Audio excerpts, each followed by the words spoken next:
Our guest today has lived a life so full of twists, trials, and triumphs that it could fill more than one lifetime. Growing up without a father in a home fueled by drugs, alcohol, and abuse, he faced hardships most of us can't imagine. He escaped that life by joining the military twice, earning his degree, and working everywhere from bartending to aerospace. But life didn't stop testing him. He's been divorced 3 times, survived the brink of suicide, and walked through some of the darkest valleys a person can face. And yet, through it all, he's learned how to not just survive, but thrive. Brandon now uses his journey to help others do the same. As the host of Life is Crazy, a podcast dedicated to suicide prevention, perseverance, and personal growth, he shares raw, relatable stories that inspire hope and healing. He also co-hosts Buckeye Battle Cry, a passionate celebration of college football and his beloved Ohio State Buckeyes. From rock bottom to building community, Brandon's mission is simple: to prove you can overcome anything and still live a life of value and purpose. Please welcome Brandon Held. Welcome, man. Welcome. Thank you for that amazing intro. Oh, I appreciate it.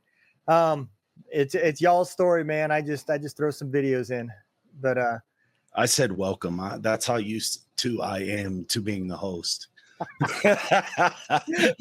already forgot I was the guest. No, I get it, man. Well, why don't we start out with a little bit of background, man? Let's talk a little bit about what drove you to the military, and then we can get into some of your family life, and then into the podcast.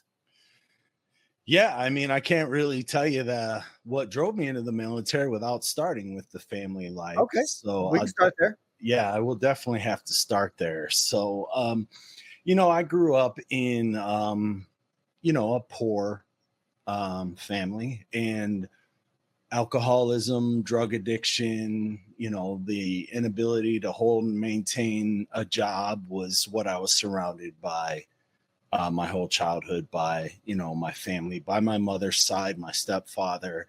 My real father left when I was 2 years old. I never met him in life. He committed suicide like 10 years ago, but I never did meet him in life. But growing up in that environment and seeing, the way everyone was so miserable, how much they hated life, and how checked out they were from life in the world, I thought that's not the life for me. I don't want that life. And, I certainly assumed I would have kids someday and all that. And I thought, I don't want my kids to grow up in a life like this either. So I was determined to change that history.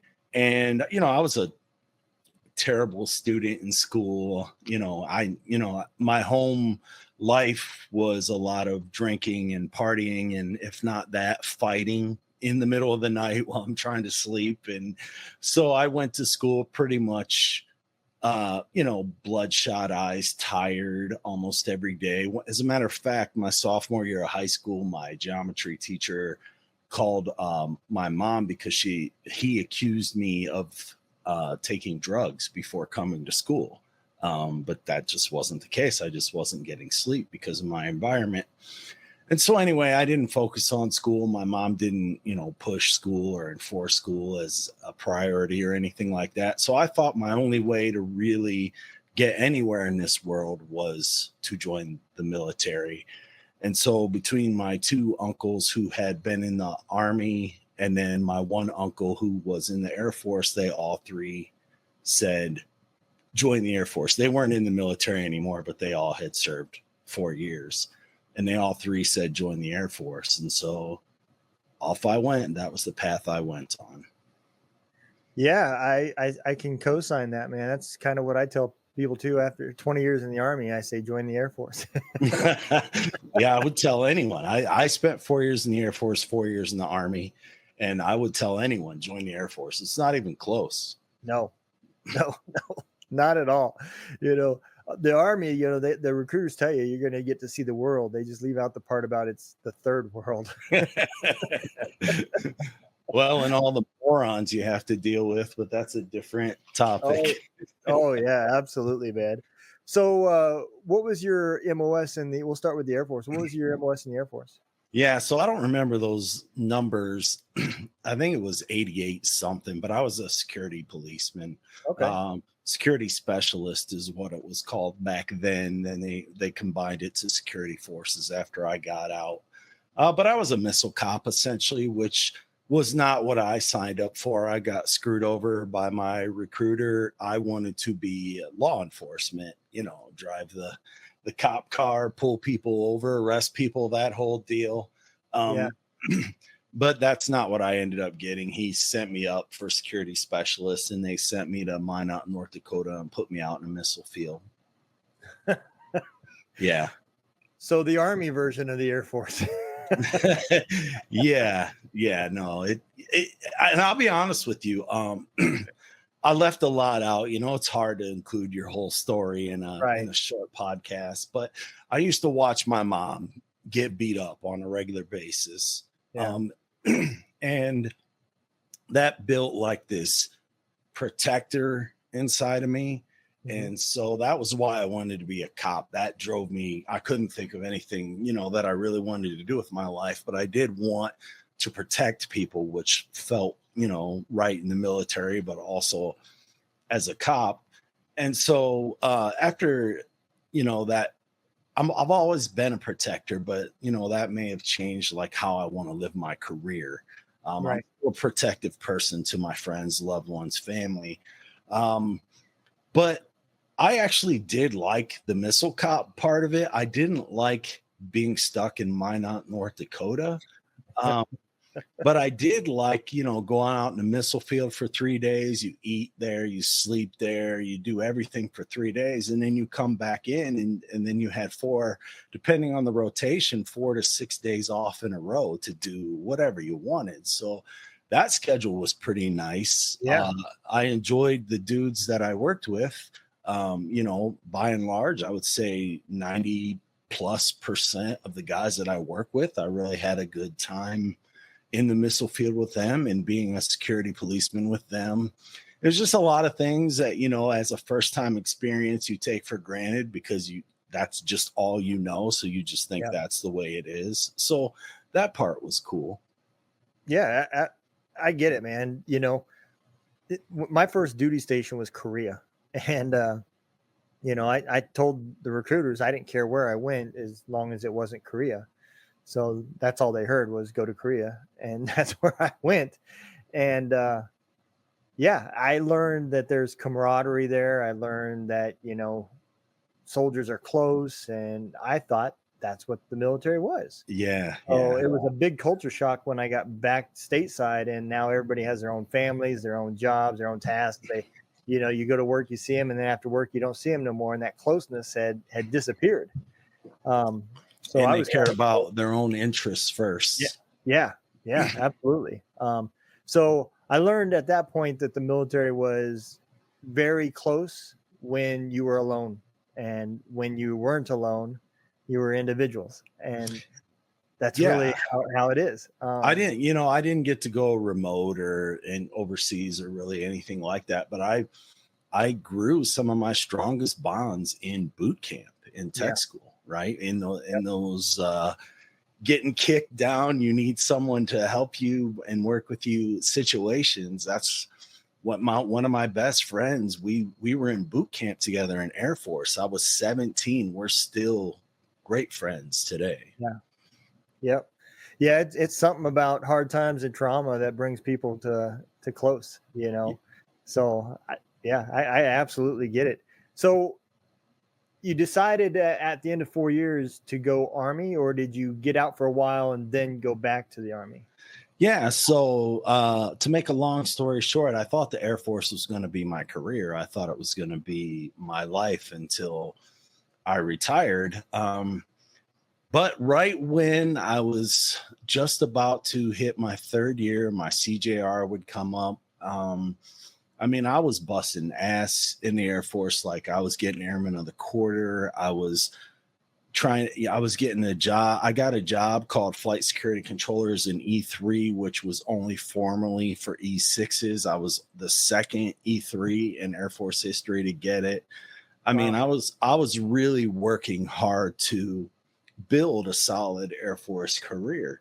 And I don't know if you know what QCing is, quality control. Yeah. Um, and maybe the audience doesn't, but so I was at work and a master sergeant was coming out to my job to quality control me, which is, basically check to make sure I know my responsibilities and my job duties while I'm on the job. And when he got out to the missile field, I had a bunch of stuff going on. I had two open holes, which means two exposed missiles. I had an alarm going off that a response team was sitting at the site.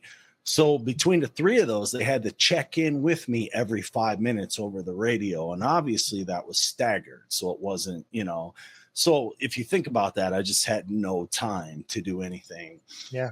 And so this guy waited around for about an hour and nothing had changed. And so he got, he didn't act frustrated, but in his head, he must have got frustrated and left. And because he said, all right, I'll have to do this some other time. And I said, all right, thank you. Sorry, it didn't work out. And he left. And then he went back to base and wrote up a report that he QC'd me and I failed. And he got me decertified from my job and he got me written up. And, yeah, that was the beginning of the end of my Air Force career because I went to my flight sergeants and I said, hey, this isn't true. You guys could QC me right now. I'll pass everything. That I wouldn't be in this position if I didn't. And they said, yeah, we know, we got your back. We'll fight for you. Yeah, and that didn't happen. Nothing happened. I went straight to the commander, the full bird colonel, because I was an athlete and I knew him by name. He knew me by name. And I told him, sir, this is BS. He made this up. I don't know why, but he came out there. He didn't QC me. He left. He wrote a false report, and he just basically said, if I can't believe a master sergeant over an airman first class, then my Air Force is broken. And I just looked at him and I said, well, sir, your Air Force is broken. And I walked out. Yeah. And that's where I decided to end my Air Force career.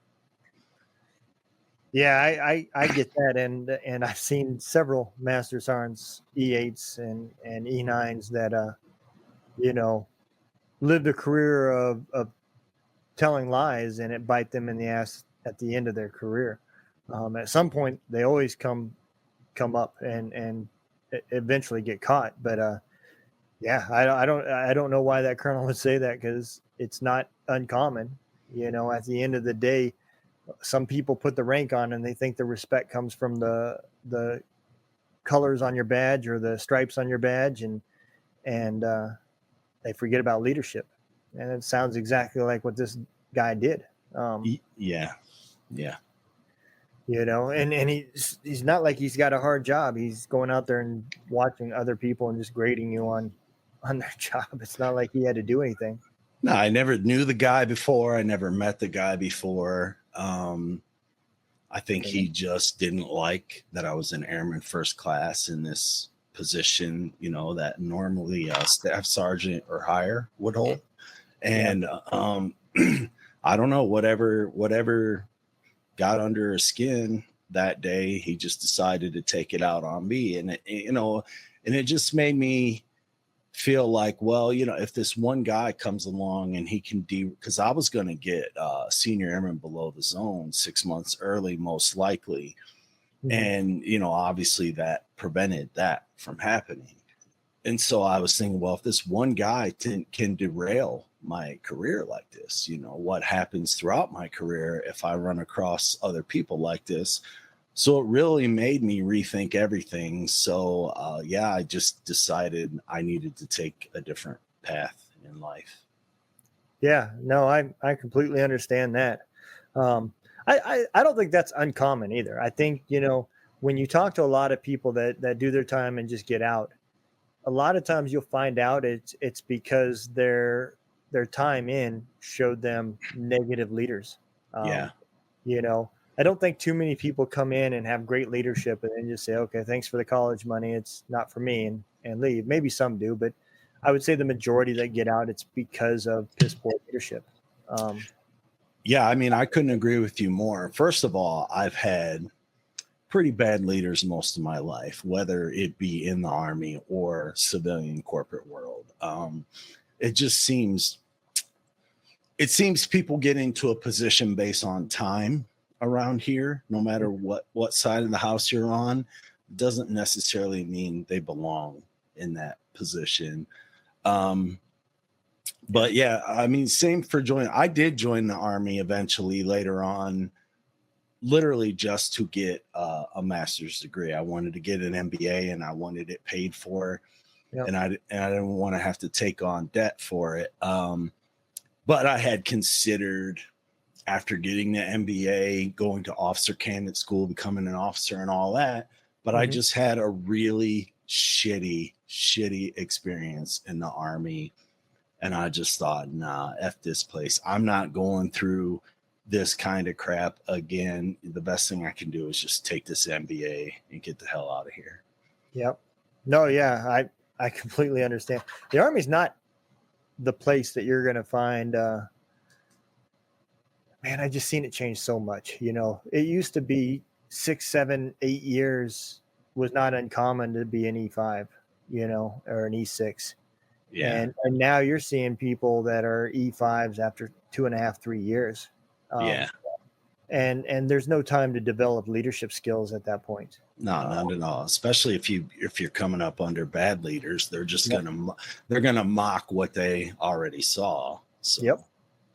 Yeah, that's the exact definition of a subordinate, is the direct reflection of its leader. And I think it's even worse on the civilian side, to be honest. You know, I've been in corporate America as well, and I got tired of having civilians that never led troops tell me what leadership was. And it felt like their definition of leadership was, my job is to make somebody to make as many widgets as possible without having to take care of them. Yeah, I agree. And that's not leadership. No. I mean, there's these people get into positions, especially in the corporate world, because they're specifically good at a job, but they're not good at dealing with or leading people. And as a leader, you're not successful, in my opinion, or my eyes, if your team isn't successful, if your team isn't happy and morale isn't well, and they're not working their asses off for you, then you're failing as a leader. And that has definitely been the majority of what I've seen in the corporate world as well. Yeah. I laughed. I had a plant manager hand me a book wrote by a Navy SEAL, and told me that I should read it, I would learn a lot about leadership. And I told him, I said, I've probably done everything that's in that book. And you obviously misunderstood what leadership was. But I was gone a week later after that. I quit. But it was, it's frustrating. And maybe some of that is just the attitude of a soldier or an NCO that, you know, if you didn't lead troops and you didn't take care of soldiers, then you really didn't do leadership. Yeah. And, you know, I will say this. I mean, you obviously served 20 years. I served 4 in each. I'm not here to shit on the military. I got a lot of phenomenal, amazing qualities that have served me in life from my military time, right? I mean, I was a broken, lost 17-year-old kid, you know, when I joined the Air Force, and it helped me grow up and develop a lot of qualities that have allowed me to succeed in life. And I'm so thankful for the military for that, specifically the Air Force, because that's when I was the most impressionable. So I'm definitely not here to shit on the military. I actually loved my Air Force career, except for that one guy, you know, that one bad apple ruined the whole damn bunch, if you will. Yeah. So, but overall, my Air Force career was great. Now, unfortunately, when I went in the Army, you know, I joined after college. I was older. The sergeant first class that was in charge of me as a specialist, we were the exact same age. right? But here I had a bachelor's degree. I was going for an MBA. So I don't know if he was just intimidated or a piece of shit or really what he was, but he just didn't like me from day one. And he just made my life rough for the 3 years that he was my supervisor, my NCOIC. And, and he just wasn't a good person. He was an alcoholic. He was married with 2 daughters. He got a soldier pregnant, and he ended up having a daughter with one of his soldiers. And then, Oh my God. and then he ends up hanging himself, about 10 months after he leaves being my supervisor. So I kind of just realized it was less about me and more about him, but I still had to deal with it. Still had to put up with it. So it sucked. Yeah. Everybody asks me, what's the Army like? And I said, the Army is the Army. It doesn't change no matter where you go. The only thing that does change is the amount of assholes you work with. Yeah. Some places have less, some places have more, but at the end of the day, it's the people that make the unit. And almost every time when you say that post sucks, it's because the majority of the leadership there sucks. Yes. Nothing to do with the post. It has nothing to do with the Army standards or regulations. It's 99% of the time it's because you're working for an asshole, and it's unfortunate, but it is a big problem. And I think that's one of the reasons why things like sexual assault and all that stuff that happens in the military gets covered up, because there is so much bad leadership. They just don't want to take the chance of dealing with something hard, and maybe they don't even know how to deal with it. Well, I think, to add to what you're saying, it isn't just the fact that they probably don't know how to deal with it. It's the fact that people are made scapegoats, right? So if you're the leader and it happens under your watch, then it must be your fault, even though you didn't necessarily have anything to do with it or could have prevented it. You were still the man in charge, so it's your fault, right? And so I think people get scared, and in that culture and that environment, that creates bad leaders. Yes.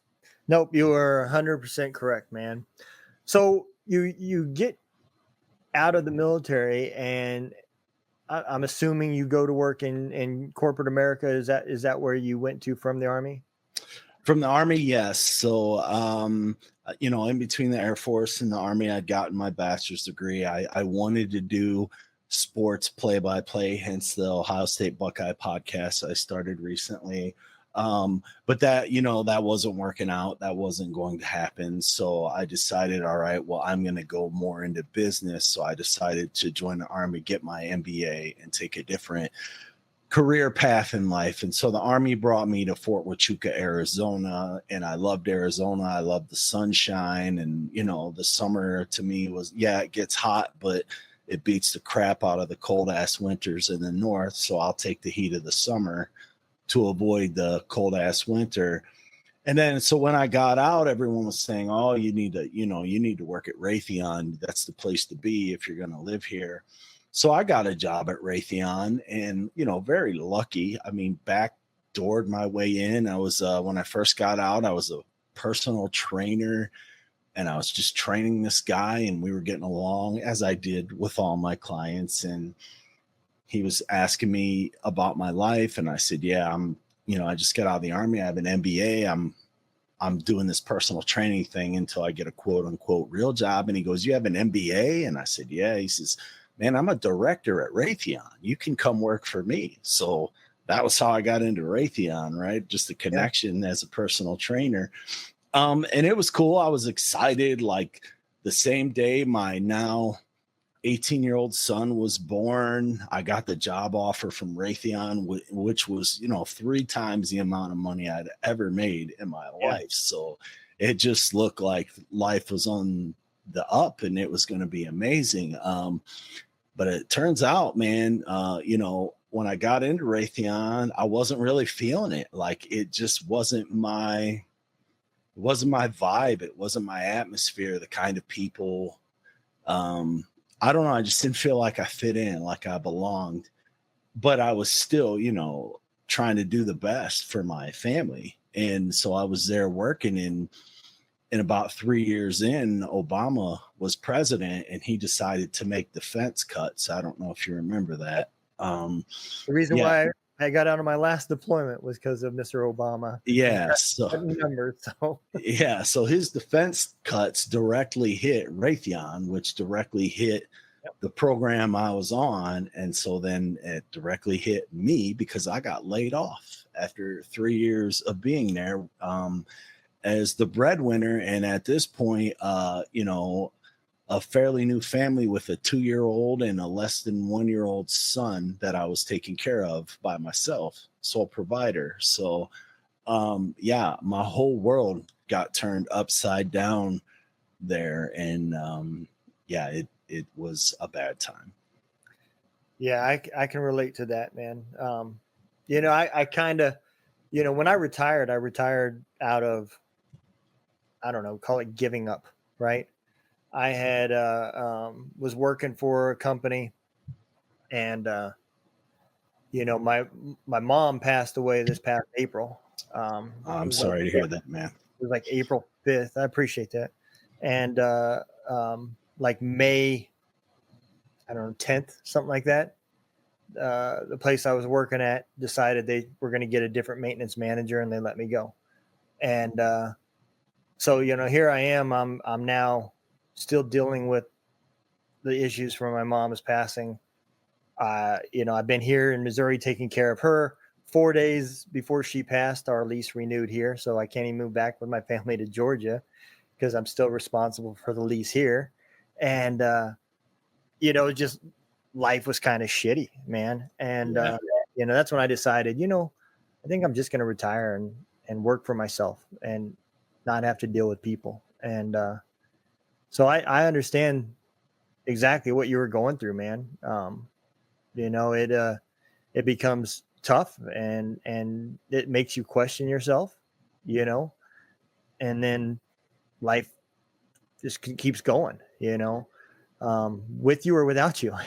Yeah, it definitely put me in a depression. It made me feel like less of a man because I couldn't take care of my family. Yep. It messed me up, but I'll tell you what, it ended up being not the worst time in my life, to be frank with you. It felt like it at that time, but I definitely came upon worse later, for sure. Yeah. So at what point did you decide to start the podcast, or was that after another job from being laid off at Raytheon? So I did get laid off again later in my life. And this was where the proverbial, shit hit the fan for me. This was where I had enough in life. And so what happened is that family I was telling you about that I had, my wife decided she didn't want to be a part of it anymore. I was working at this time when she made that decision. I was the sole provider. My kids were 8 and 6 at that point. And she just decided she wanted out. And I didn't, I wasn't prepared for that. I didn't want that. I wanted, Right. I wanted to keep my family together. I wanted to be a father to my kids every day. So I didn't want out of this, but she did. And right, it's two people's choice to make. So I didn't have a choice. So she left. She took my kids and she moved to her parents, which was hours away, and I didn't see my kids for months. Here I was used to seeing my kids every day, and now she ripped them out of my life, and literally months were passing that I didn't see them, and I couldn't do anything about it till we went to court. And so we go to court, and then she decides to start being ugly because she decides she wants custody. When we originally had talked about 50-50 custody, she decided, nah, she wants full custody. So she started making up a bunch of lies about me, telling the court, just shit that wasn't true. And so, and then during that time, while we're going through this bitter, ugly divorce, the company that I'm working for also just happens to be a contractor for Raytheon. And Raytheon decides they don't want to renew the contract with my company anymore. So now I get laid off again. So now I'm going through a divorce. I'm losing my family. I get laid off again. And I have to sell my house, right? I have no way to pay for it anymore. And then when the divorce is granted, the judge decides I have to keep the $25K in credit card debt my wife had acquired because I was the provider for the family. Didn't make me split it or nothing, just made me take it all. And then also decided, I did get awarded 50-50 custody, but I should pay her child support and alimony. And I'm divorced and I'm unemployed. So I'm like, what the hell is this? So family law is, oh my God, that shit is so broken. It needs to be fixed so badly. So anyway, just going through all this, I kind of felt like, I've done so much in this life to try to combat and overcome the hand that was dealt to me at birth. And now here I am in my mid 40s, fucking homeless, unemployed, lost my family. Even when I start my life again, get back on my feet, I'm already 50K in the hole, at least, if not more. And I just gave up. I was like, I'm done. So yeah, one night I downed a whole bottle of Ambien, hoping it would kill me. And it didn't. I didn't wake up the next morning and someone was expecting me. And so they called an ambulance knowing the position I was in, what I was going through and all that. So an ambulance came to my house and saved my life. And when they did that and I woke up, I was actually honestly pissed off when I woke up. I was mad they saved my life. Because I was ready to not live it anymore. But then after I got over it and realized, well, I'm here now, right? I mean, what the hell? I may as well make the best of it. And so that's almost when like a switch flipped in my brain. Like I just in that moment had an epiphany, rewired my brain, whatever terminology you want to use. That's when I decided, well, you know what? F this. I'm going to live the best life I can live, right? If I'm going to be here, it's not going to be what it's been. Forget that. I'm going to make smarter choices. I'm going to, work harder, do better things. I'm just going to live a better life. And it was almost like as soon as I made that decision, like, you had like this big like my life completely changed. I mean, I got a better career than I've ever had. I got higher pay than I've ever had. I decided to start getting back into the dating life again, and I met my now wife, and I am in the most amazing relationship I've ever been in. I've been divorced 3 times. And every marriage was a struggle. It was ups and downs. It was good and bad. This one has been just all good, like no bads really. So I'm not saying we never don't get along, but comparatively, compared to how awful some of the other ones would get, this is nothing. The times we don't get along in this marriage. So it's just, I just thought if I can go from where I came from and do what I've been able to do in life, I can hopefully help other people achieve the same thing by telling my story and what I went through and give other people hope. And if they want guidance. And so that's where this podcast was born. My hat's off to you because I know how hard it is to run a mental health type podcast, and it makes the host have to become vulnerable and explain their story, and that's not the easiest thing to do. And at the same time, you have guests that come on and you hear their story, and sometimes it makes you relate to things that had happened in your past. So it keeps coming up. Yeah. But, in all honesty, I think that's why those podcasts do help the host and other people, because it does make those things keep coming up, and it does make you keep working through them and dealing with them. And I think that's awesome of what you did. Can I ask how long has the podcast been around? I've only been doing this since the end of March, Okay. but it's been really successful. And I'm obviously Podmatch, because that's how we connected. And getting on Podmatch has really helped my podcast a lot.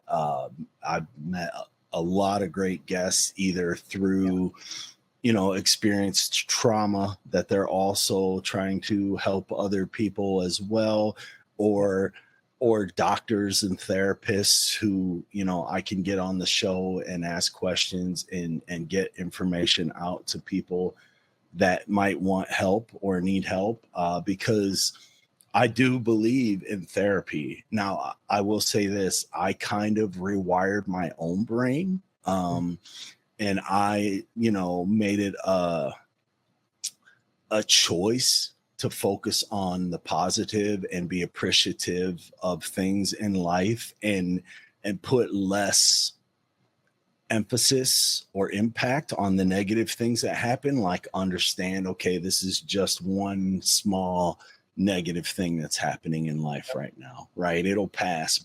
Whereas before, it was like this bomb that blew up my entire world, my entire way of thinking. I would go into a depression, right? All that. But I had been through therapists multiple times in my life, and I really only had one that I really thought made a huge difference. But the one that I did find made a huge difference. So I do believe in therapy. I do believe in therapists, and I probably wouldn't be here where I am today if I hadn't gone through that in the past as well. No, I 100% agree. I can say that same thing. I was blessed. I know some people, when they start looking for therapy, it's kind of like the military. They find a bad one and they walk away and they say, doesn't work. Yep. Yeah. But unfortunately, regardless of what people want to say, psychology is not a set science. It really isn't. No, it's not like 1 + 1 is 2. There is definitely an individual thing for sure. Yep. You can get to the same place with multiple paths. What works for me may not work for the next person. And that's what makes it so hard for the client to even understand what the hell's going on. I personally was fortunate that when I started looking for help, I took a reference from one of my other soldiers of who he was seeing. I wanted to be away from the military. I didn't want to deal with a military or VA type system. So I used my insurance and went to a civilian doctor who I just got lucky was, one of the leading people in the area for PTSD. And I didn't even know what PTSD was. So I got lucky there. He was a good person. And it was hard to replace him when he closed his practice. I was upset. But I get it. And, to answer that other part of what you were saying, I think when you get put on that path that you're supposed to be on, not necessarily that path that you thought you were supposed to be on, is when you start finding that peace. Yeah. And how we get there differs from everybody. And maybe that attempt that you made was part of the way that you get to where you are today and find peace and be happy with the road that you're on. And I think that's important. You can tell that by the work you're doing with your podcast.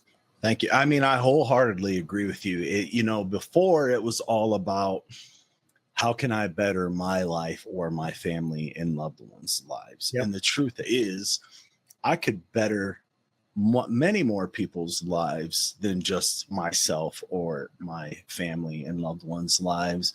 And I was missing that. I didn't see that. And had I not taken this path, I may have never gotten here. So I totally agree with that. Yeah. No, I agree 100%, man. Since, I've been podcasting now, I think this is like year 4. And I've met some awesome people. And, I met a support group that I joined that helped me out tremendously. I'd probably be in jail today if I hadn't been with them, because they seemed to be the only people that got my temper under control. So I'm 100% behind what you're saying. Therapy does work. It may not work the first time. It may not work with the person that you're trying the first time. But if you don't give up and you say, okay, well, I don't like how this person's doing it, let me find somebody else, you'll find that person that clicks and that can relate and works. Yeah. And it doesn't even necessarily need to be the person you recommend, right? Like the therapist that was for me was great. That doesn't mean if I recommended her for you, she would work, right? You have to find the best one for you. And that means different things to different people. So I think that's the part people really have to keep in mind. Yeah. And I think that is another part that makes it so hard, right? Is trauma is one of those things that not only is PTSD the name of the same problem or disease, right? And some of the symptoms might be the same, but at the end of the day, what triggers this disease is going to be different for everybody. Yeah. And that's one of the reasons why how one person works with somebody. Had I gone to somebody that maybe dealt 90% with sexual trauma, maybe that person wouldn't have worked for me. That's not my those are not my triggers. I wouldn't have been able to relate. And I think that's a big part of it is just finding somebody that can relate to what you're going through and has experience in that part. And it is frustrating because they also want to throw drugs at you, and that in itself changes how you are. Don't take them. Go to the gym, work out. Yeah. There's a lot of things that you can do. And I'm a big fan of physical fitness. There's just too much research that shows how much being physically active not only affects your entire body, but also your brain's chemistry. Yeah. And so I'm just a huge fan of physical fitness. I did try the antidepressant type drugs. And I needed them and tried them because I wasn't working out. I was, so focused on working or family or whatever. And I was excluding fitness as a priority in my life. But every time I put it back in my life as a priority, because that's all it boils down to, really, to be honest, because, I have a full-time job. I'm a consultant for the government. I do 2 podcasts. I have a wife. I have 2 sons. But guess what? I still work out 5 days a week. Why? Because I make it a priority. Yep. And my mental health is just always so much better when I'm working out, doing physical fitness. I agree. I just had a guest on, and I'm not going to say his name because I don't fully remember it. And I don't want to say it wrong. But he was from Australia, and his theory is using breath work to help with trauma and anxiety, right? Well, it's like meditation, so that makes sense. Yeah. But we got into a topic. When I was in the military, I was a big runner. I loved distance running. I was good at the 2 mile, thank God, or I'd had a 180 PT score. But believe it or not, I hated running. I actually joined the Army hoping it would help me find a love for it and become a better runner. No, I still hate it.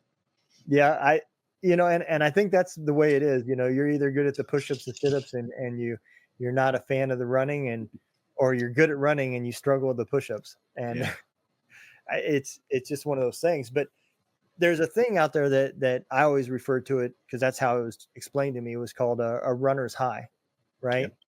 And I never understood how to get to that point, but I knew I liked it when I did.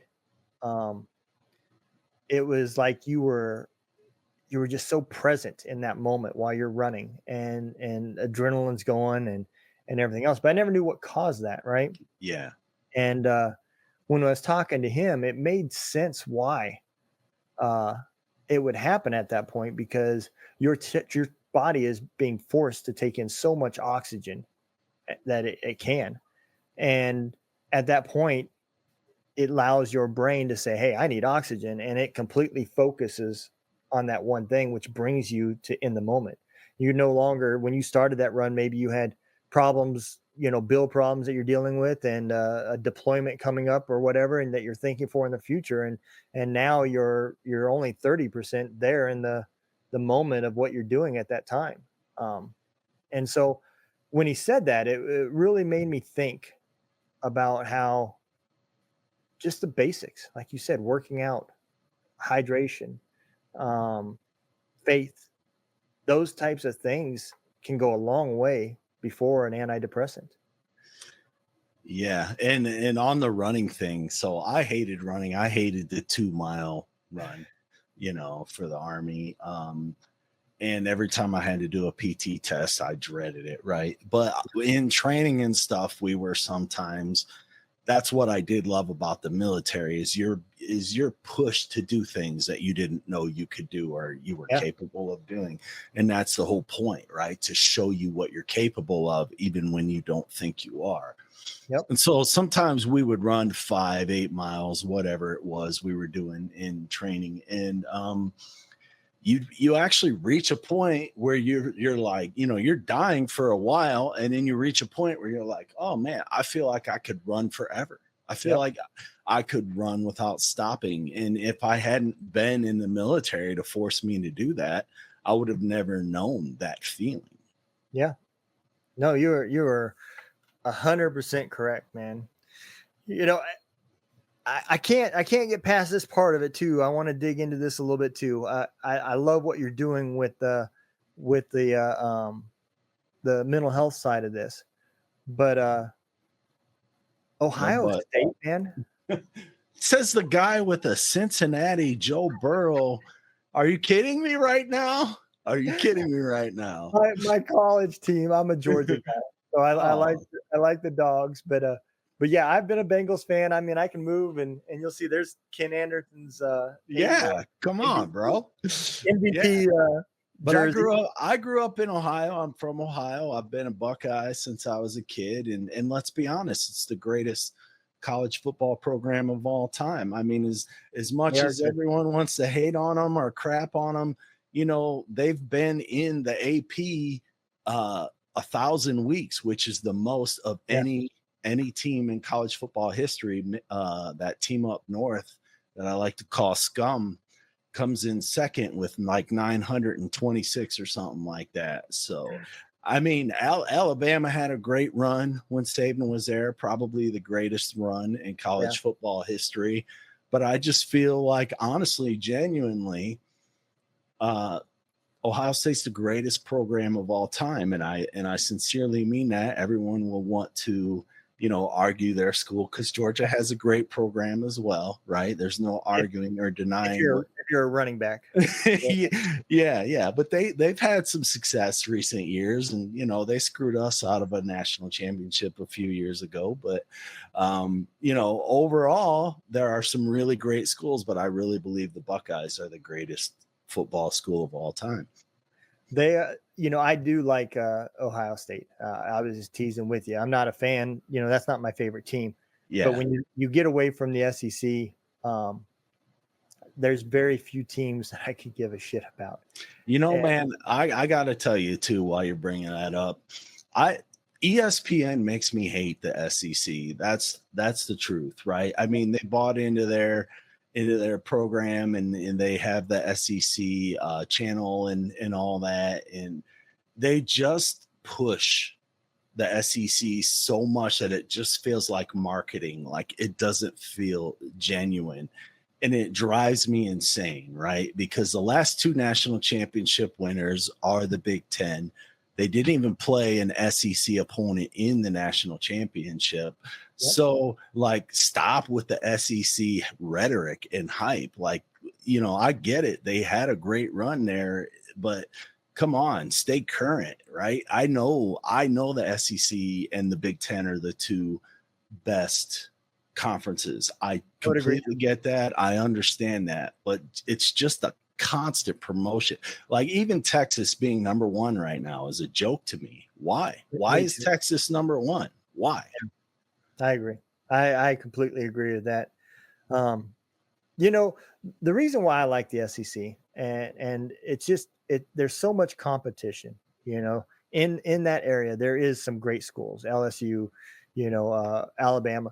And when Mizzou went to the SEC, you know, I had said they're going to become a better team just for making that move. Are they still ever a national championship team? No. Will they ever be? I don't know. But if you look at Mizzou before they were in the SEC, their program has came a long way. And I don't know if that's because maybe being in the SEC brings more money to the schools. I don't know. Probably. Yeah, I could see that. I mean, there's no arguing that, like, you know, I watched that new Netflix series that's out about the SEC. Did you watch that? I have not. Okay. Yeah, they have a new series out about the SEC. And of course, the whole time they're talking about how it's the greatest conference in college football and blah, blah, blah. And, you know, and then they're crapping on Vanderbilt the whole time. Because let's be honest, until Vanderbilt beat Alabama last year, they were a joke of both conferences, right? I mean, they were worse. They were the worst team in either conference of all time. And now they're trying to be legit. So, and good for them. But, you know, you have to just look at who's the best at the top, right? That's what really matters at the end of the day. Who are the top tier teams? Who's going to the playoffs? Who's winning the national championship? This argument about the stuff in between, oh, we can go on the road or we can play someone every week in the SEC and lose. Yeah, that's true in the Big Ten too. I mean, if perfect example, you know, Alabama, who was dominating 2 years ago, almost lost to Auburn in their you know, rivalry game, when the argument is, well, Auburn's an SEC school, they're so great. Really? Because just the week before, New Mexico State came into Auburn and pounded them like 35-10. So now you're going to tell me between New Mexico State pounding them and them going to Alabama, they just magically got 100 times better? I mean, I just get so frustrated with the rhetoric. It drives me nuts. I will tell you, there's two teams that when Georgia play, I just, you know, it just bugs me because I know that Georgia does have some hype. You know, what was it? Not last year, the year before, I think it was. You know, they bragged about how Georgia was undefeated and how great they were. Well, shit, they had a high school schedule. Yeah. I mean, they really didn't play anybody. And then when they started playing some of these other teams that last year were good, last year, they got their asses kicked because it went to their head, man. They were destroying teams, but they were like. And then your coach started crying about it, right? I mean, I know that's a mean way to put it, but let's be real. Oh, it's so, our schedule is so rough. We blah, blah, blah. Look at Florida. Have you seen Florida? Last year, they had the worst schedule. This year, their schedule is freaking brutal. It has to be the worst schedule again. If anyone should be upset, it's Florida. Yep. Yeah. That's how I feel about the Bengals this year. I mean, holy shit, you swear to God we won the Super Bowl with that schedule. Oh, dude, don't get me started. I mean, Joe Burrow is the most sore subject for me as a Buckeye fan. Because let me tell you this. I knew and loved Joe Burrow in high school, right? As a high school football player. He had committed to Ohio State, I think, when he was a sophomore, right? Yeah. And then he just never got his shot. And even when JT Barrett was there, it was his senior year. I was like, you got to be kidding me. Joe Burrow outplayed him in the spring game. Like, Joe Burrow was clearly the better quarterback. Urban Meyer still plays JT Barrett. Then the next year comes around and they decide to play Dwayne Haskins. You know, in his respect, he had the greatest year a quarterback had ever had at Ohio State. So I'm not saying he didn't earn the job, but then of course, Joe Burrow has to leave. What does he do? Go win a Heisman National Championship? Whatever. Could have been our quarterback, but whatever. Yep. Yeah. You know, I got high hopes, maybe not necessarily this year, after seeing how Cincinnati's defense came out and played against Seattle's second string. But no, Cincinnati's defense is terrible. It's terrible. Yeah, Burrow has to score 50 a week to win. Yeah. It's awful. Yeah. And now, you know, no Trey Henderson, unless they get him signed. I doubt they do.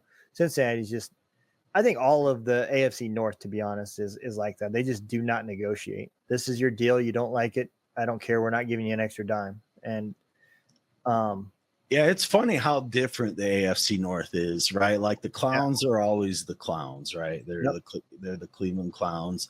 Cincinnati goes up and down. I think they have maybe the best quarterback in the NFL now. That's my personal opinion. Steelers, they're really great at developing. They're really great at drafting, getting young talent, and staying pretty consistent. But the Ravens, man, the Ravens are, to me, the best team in the AFC North because they're just so consistent and they just do so well. Yeah, I hate everything about them. I mean, I bet. I don't even like purple anymore. You know, I didn't like Baltimore. I didn't like the Ravens. I sure as hell don't like to have to play them every, you know, Thursday at their home, you know, every year instead of us getting a Thursday night game in Cincinnati.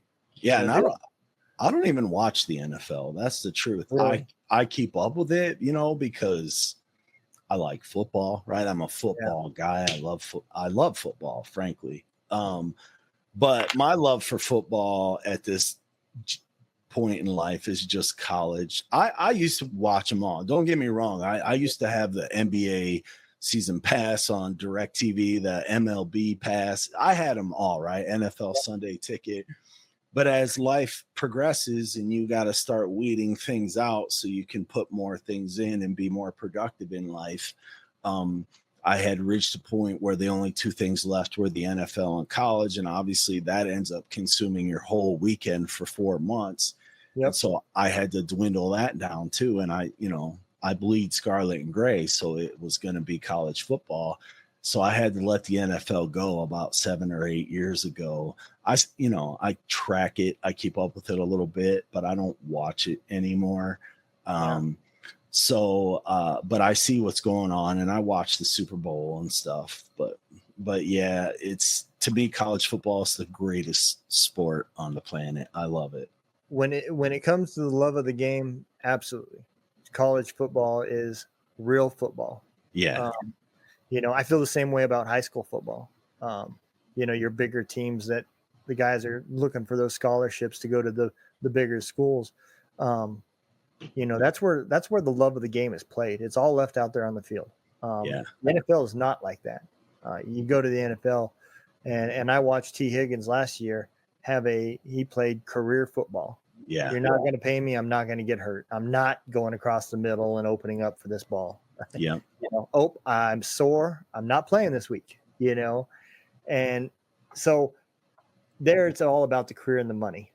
And that waters down the sport. It really does. Same thing happened in boxing. And I think at the end of the day that I just love football, man.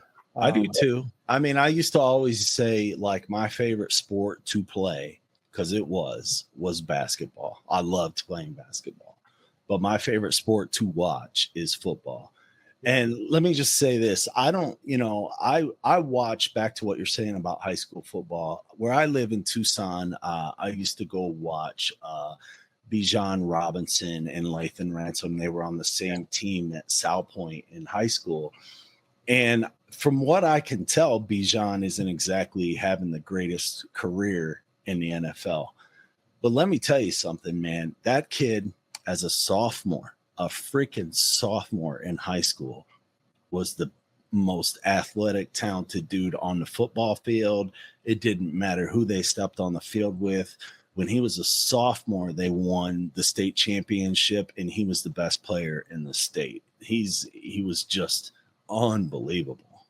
And I think the big problem there is the Falcons. Yeah. I really don't.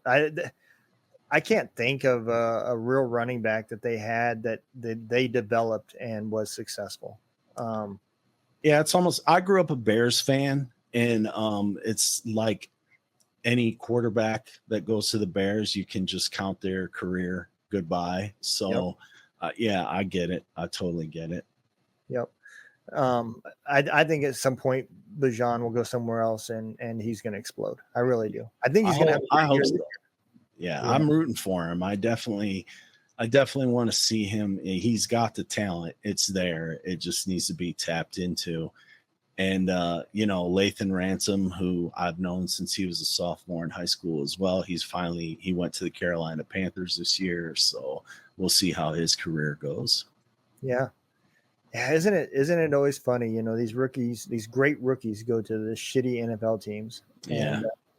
And we just had a conversation about leadership. Yeah. Going to the Carolina Panthers is like saying, welcome to the Army. Yeah, for sure. Yeah, there are definitely teams like that for sure. I mean, Cleveland Browns, that's where quarterbacks go to die too in Cleveland. Yeah. So yeah, ever since Vinny Shitaverty. Yeah. There's only been a few quarterbacks I can honestly say I can't stand. And for most people it was Tom Brady. And for me, I always hated Doug Flutie. How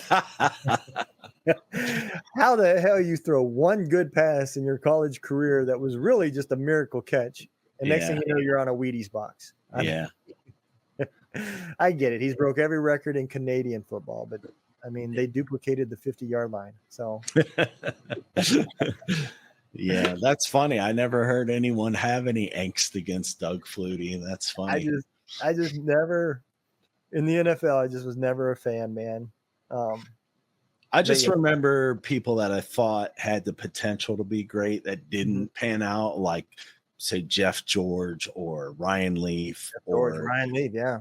Jay Cutler. Even Jay Cutler had all the talent in the world, and his career was mediocre compared to what it should have been or could have been. So I'm really surprised that nobody really picked up Ryan Leaf after he left. I mean, I get it. When you say disastrous careers, I mean there was no prep there. There was, here's the playbook, you're starting.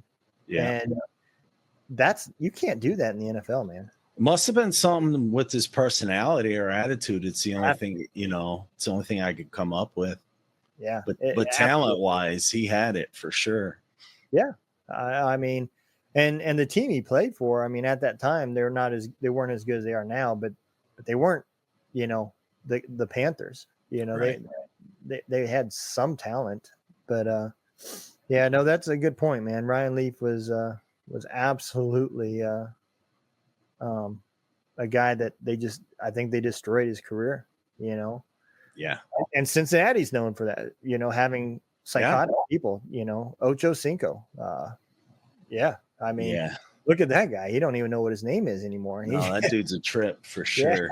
But I mean, they didn't really. I mean, they had Boomer Esiason, but until Joe Burrow, who did they really have that was a great quarterback? You mean Gus Frerotte wasn't great? No, he was not. I don't know if they told you, but no, he wasn't. I think when Carson Palmer played for Cincinnati, Palmer wasn't bad, but he was not the same after he hurt his knee. That's for sure. That's true. He was decent. And Dalton. I thought he was better than he was, I guess, because even playing, I don't see a difference in the way he played for Cincinnati than the way he does for Carolina as a second string quarterback. So I don't think, I don't think he was as good as what the team made him look.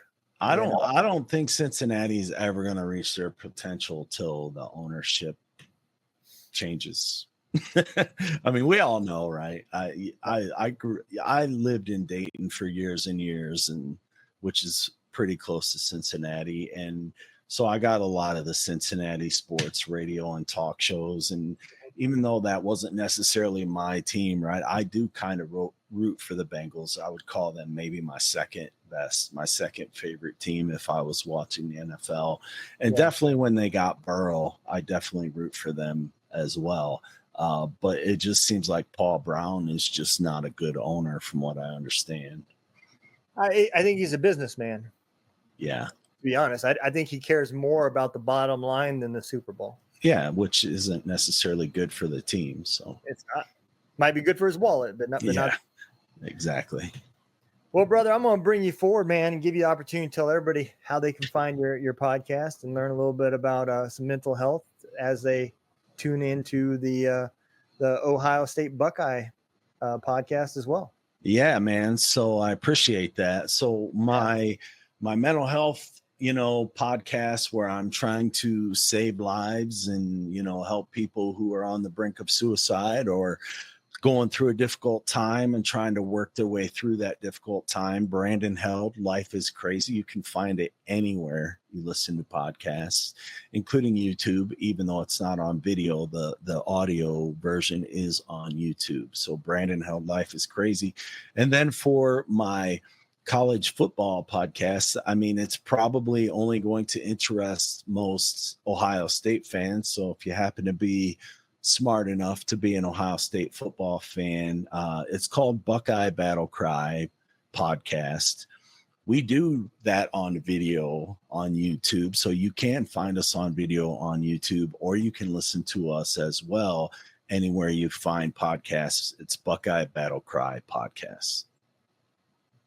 All right, man. Well, brother, I appreciate you coming on, and we'll go ahead and throw the exit video out. If you don't mind sticking around, we'll chit chat for a few minutes, man.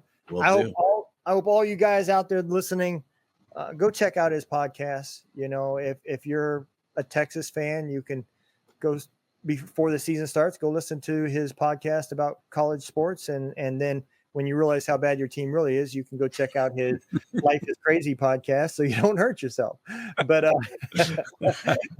the end of the day, some great stuff has been said here. And I hope you guys have listened about how resilience and, just being mentally aware and saying, hey, I need some help is not a bad thing. So check out his shows. And as always, I appreciate all you guys listening. Don't let the day kick your ass. Kick the day's ass.